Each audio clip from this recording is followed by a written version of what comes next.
chiến nghèo chốn để hèn kia Chúa sành Giêsu giáng sinh vì nhân thế.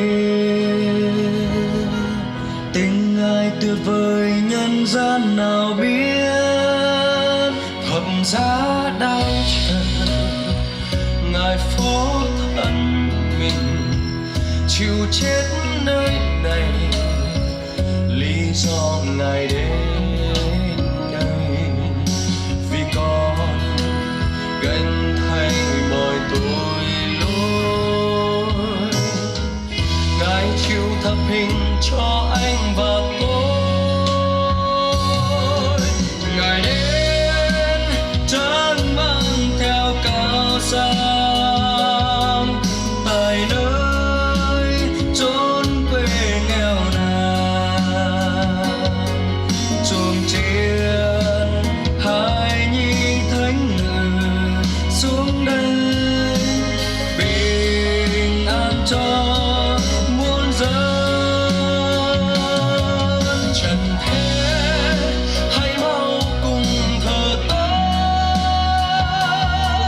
Giêsu giáng sinh giờ đây,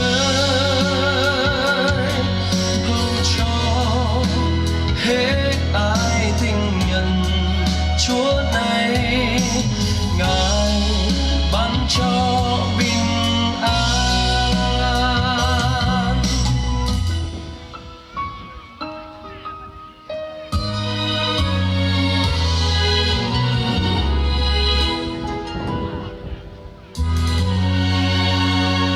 Thập giá đang chờ Ngài phó thân mình chịu chết nơi này. Lý do Ngài đến đây vì con gánh thay mọi tội lỗi. Ngài chịu thập hình thay anh và tôi. Ngài đến chẳng mang theo ánh sáng tại nơi chốn quê nghèo nàn. Chuông chiên hai nhi thánh xuống đây bình an cho muôn dân. Trần thế hãy mau cùng thờ tán Giêsu giáng sinh giờ đây,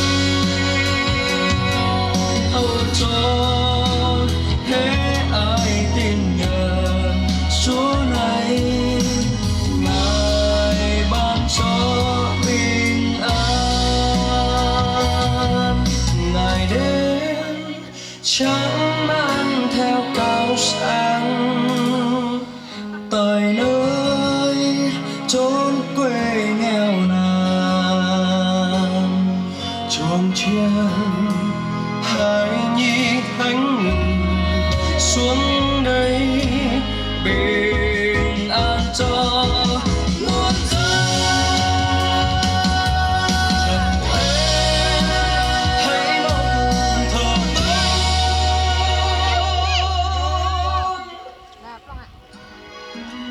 Giêsu giáng sinh giờ đây, hầu cho hết ai tin nhận Chúa này. Ngài ban cho bình an. Chuông chiên